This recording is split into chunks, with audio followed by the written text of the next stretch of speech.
Salam alaikum wa rahmatullah et bonjour tout le monde. Aujourd'hui, nous allons nous allons plutôt commencer une nouvelle série qui porte sur un chapitre qui est extrêmement important. C'est un des piliers, je dirais, pour bien réussir ces mathématiques.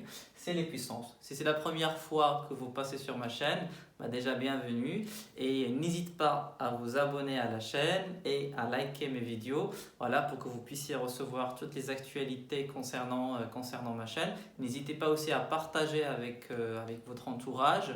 Et voilà, et aussi n'hésitez pas à vous poser des questions, des remarques pour améliorer ma chaîne. C'est parti. Donc ça va être la première vidéo concernant cette série, donc sur les puissances. Donc c'est un chapitre qui est à la fois pour les élèves qui sont en fin de quatrième et en troisième. C'est un rappel plutôt pour les troisièmes, et c'est un chapitre qui sera vu en quatrième. Donc nous allons voir les formules les plus importantes à retenir et les erreurs à éviter avec quelques exemples simples. Et dans une prochaine vidéo, on verra quelques exercices détaillés où on va les résoudre ensemble. C'est parti. Donc pour le chapitre des puissances, les 4 formules à retenir sont les suivantes. Donc la toute première, donc là A et B sont deux nombres. Je ne veux pas spécifier la nature parce que voilà, les élèves en quatrième ou en troisième ne savent pas forcément en fait tous les ensembles de nombres, mais en tout cas ce sont deux nombres quelconques, voilà pour faire simple. N est un entier relatif. Donc ça peut être 1, 0, 1, 2, 3, 4 ou bien moins 1, moins 2, moins 3, moins 4, etc. etc. D'accord? La toute première formule, c'est que si vous avez quelque chose qui s'écrit sous la forme a à la puissance n fois a à la puissance m, ça on peut l'écrire sous la forme de a à la puissance n plus m. Et juste une remarque, hein, les élèves sont toujours, ils retiennent une formule dans un seul sens. En fait là c'est une égalité, donc vous avez les deux sens. Donc ça a à la puissance n fois a à la puissance m, c'est égal à a à la puissance n plus m. Et de l'autre sens également, parfois on aura besoin dans certains calculs, il faut savoir aussi retourner de l'autre sens. Donc a à la puissance n plus m, c'est a à la puissance n fois a à la puissance m.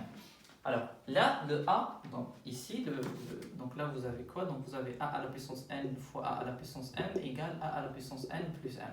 Le a qui est là, le a, on l'appelle la base. Et le n et le m que vous avez ici, c'est ce qu'on appelle les puissances, d'où le nom du chapitre. C'est les puissances. D'accord? C'est les puissances.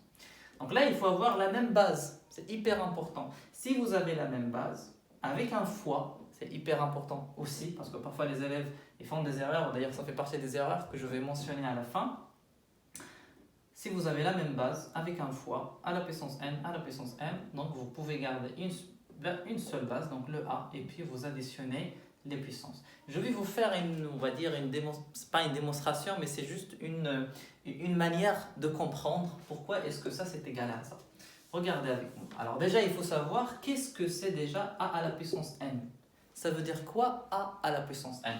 A à la puissance n par définition, c'est a multiplié par a, multiplié par a, etc., etc., multiplié par a, combien de fois? N fois. Avec ce n là, c'est ce n que nous avons ici. Donc a à la puissance m pareil, a à la puissance m, c'est a fois a, etc., etc., fois a, combien de fois? M fois. D'accord? M fois. Voilà. Donc, si j'ai a à la puissance n fois a à la puissance m, c'est comme si je multipliais tout ça par tout ça. C'est-à-dire, je vais prendre une autre couleur. Donc là, si jamais nous avons a à la puissance n fois a à la puissance m, c'est quoi le a à la puissance n? C'est a fois a n fois. Donc c'est a fois a, etc., etc. Combien de fois? N fois. Fois, c'est ce fois-là. Donc ce fois-là, je le mets ici. Cette partie, c'est le a à la puissance n. D'accord? Le a à la puissance m, c'est ce que j'ai marqué tout à l'heure ici. Donc c'est le a fois a, etc., etc., fois a. Combien de fois? M fois. Donc là, nous avons a fois a, m fois, a fois a, m fois. Nous allons maintenant réutiliser la définition de la puissance. Combien de a maintenant on a ici? A. Jusqu'à là, on a combien? On a n. Et combien de m on a ici? Combien de a on a ici? On a m. Donc là, j'ai n a et là, j'ai m a. Donc combien en total? Ben, c'est n plus m. C'est comme si, alors, si le n et m, c'est dérangeant un peu pour certains élèves, le n, il faut le voir comme un nombre. Donc on va dire on a 10. Donc si jamais le n il est 10 par exemple, il est égal à 10, et le m est égal à 12. Donc si nous avons 10a ici et 12a ici, combien en total? Ben, j'aurai 10 plus 12. Donc je vais garder n, et m, donc c'est n plus m. C'est-à-dire tout ça, là, c'est quoi? Et ben c'est a à la puissance n plus m. Parce que justement, a à la puissance n plus m, c'est a, etc., etc., fois a, combien de fois? N plus m. C'est-à-dire, c'est ça. Voilà, ça c'est une manière, voilà, c'est pas la démonstration, hein, mais c'est juste une manière de clarifier la chose, de la rendre compréhensible pour que ça soit, voilà, pour que ça rentre très bien ici. Parfait. Donc ça c'est pour la première formule. Je vais mettre un exemple, donc n'hésitez pas à faire pause et noter tout ça si vous voulez. Je vais faire un exemple assez simple, juste un exemple pratique, hein, juste pour comprendre. Et puis on passera à autre chose.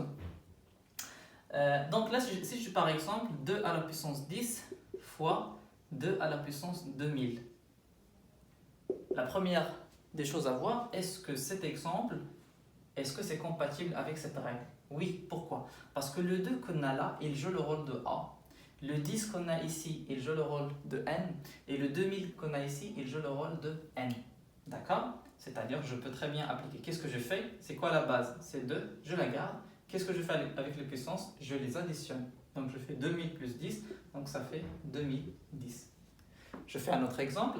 Si on a par exemple 2 à la puissance moins 1 fois 2 à la puissance 9, c'est égal à quoi?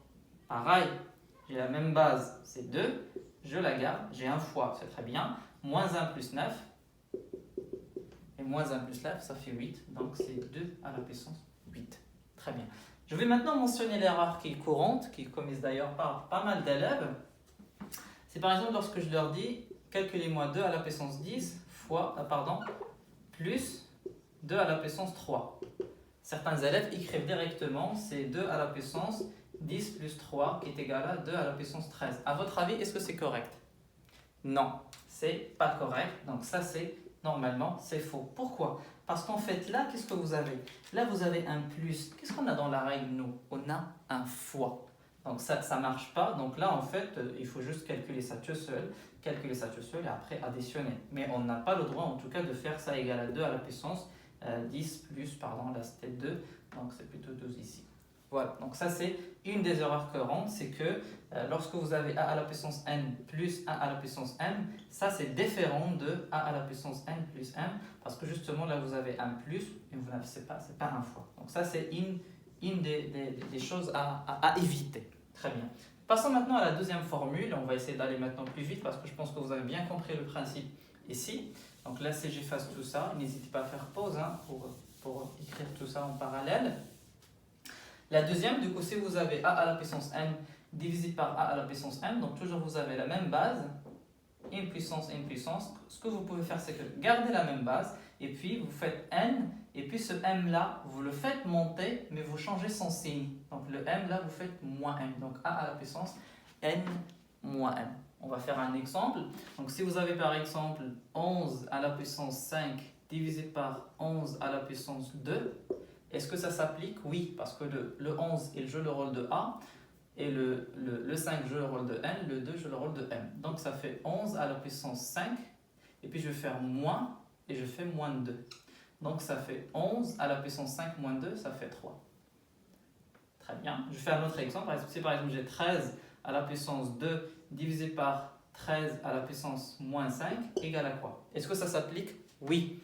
13, c'est la même base, c'est cette règle-là, une division, ça marche très bien. Donc je garde la base, c'est 13, je fais 2, celui-là, après je fais moins de la règle, ce moins-là c'est celui de la règle.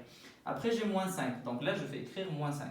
Alors juste, voilà, pour que ça soit bien écrit, en mathématiques on évite d'écrire comme ça deux signes à la fois, sans rien mettre, donc on met entre parenthèses comme ça, donc c'est moins 5. Et moins, la règle des signes, si vous avez un moins, ça fait un plus, donc ça fait 13 à la puissance 2 plus 5, donc c'est 13 à la puissance 7. Voilà pour cette première règle. Passons maintenant à la troisième règle. Donc je vais effacer ça pareil, hein. Donc n'hésitez pas à écrire en parallèle. La troisième, c'est que si vous avez a à la puissance n, le tout à la puissance m, ça c'est a à la puissance n fois m. Donc vous faites n fois m. Un exemple simple, si vous avez par exemple, on va dire moins 2 le tout à la... Alors, on va faire plutôt... Ouais, on peut le faire comme ça. Moins 2 à la puissance 3, le tout à la puissance 6. Donc là, le moins 2 à la puissance 3 à la puissance 6, le moins 2, il joue le rôle de a. Le n, là, le 3, il joue le rôle de n. Le 6, il joue le rôle de m. Donc je fais quoi? Donc ça fait moins 2 à la puissance 3 fois 6. Donc ça fait moins 2 à la puissance 18. Alors, qui pourra me dire la bonne réponse? Donc moins 2 à la puissance 18. Là, vous avez un anti-relatif négatif à une puissance paire. Lorsque vous avez une puissance paire et que vous avez un nombre négatif ici, vous pouvez enlever le moins, donc c'est 2 à la puissance 18 simplement. D'accord? Je donne un autre exemple. Si vous avez par exemple 2000 à la puissance 5, le tout à la puissance 10. Pareil, le 2000 il joue le rôle de A, le 5 il joue le rôle de N, le 10 il joue le rôle de M. Je fais quoi? Donc c'est 2000 à la puissance 5 fois 10, donc ça fait 2000 à la puissance 50. Très bien. Je passe maintenant à la dernière. Donc là, si vous avez... Alors maintenant, faites attention. Tous les trois premières, on parle toujours de la même base, mais des puissances différentes éventuellement. Là, la toute dernière, on a plutôt des bases différentes et ils partagent la même puissance. Ce qu'on peut faire pour ce genre de cas, c'est on partage la puissance. Donc c'est égal à A à la puissance n fois B à la puissance n. Pareil, le retour est permis. Donc on va prendre un exemple. Donc là, si jamais par exemple vous avez 7 fois 10, le tout à la puissance 5, bah ça, on peut écrire c'est 7 à la puissance 5 fois 10 à la puissance 5. Donc je peux partager la puissance. Donc 5, je peux le partager entre 7 et entre 10 parce que j'ai un fois ici. Donc il y a une erreur qui est commise justement par rapport à cette règle, c'est que parfois les élèves, ils font ça. Donc je leur pose la question par exemple de 7 plus 10 à la puissance 5, ils me disent, alors ça c'est 7 à la puissance 5 plus 10 à la puissance 5. Ça c'est faux. Parce que là vous avez un plus, vous n'avez pas le droit de partager la puissance. D'accord? Donc là justement, si vous avez a plus b le tout à la puissance n, ben en fait ça c'est différent de a à la puissance n plus b à la puissance n. Attention, il y a beaucoup d'élèves qui font cette erreur. D'accord? En fait, une des choses que vous allez apprendre effectivement en troisième par exemple, c'est que a plus b, lorsque le n est égal à 2, c'est ce qu'on appelle une identité remarquable. On en parlera dans une vidéo éventuellement prochainement. Donc ça c'est plutôt a carré plus 2ab plus b carré et je suppose que ça parle bien à beaucoup d'entre vous. D'accord? Mais bon, ça c'est juste entre parenthèses. Très bien. Alors qu'est-ce que j'allais dire? Non, bah c'est très bien. Non, là, ce que j'ai donné souvent, c'est des exemples avec des chiffres. Les règles, elles marchent aussi avec des lettres. C'est-à-dire, si je prends par exemple x fois y fois 7, le tout à la puissance 10, bah en fait, là j'ai pris 3, ça marche aussi. Hein. Donc là, vous avez a fois b, vous pouvez rajouter fois c, le tout à la puissance n. C'est le même principe, on peut partager la puissance.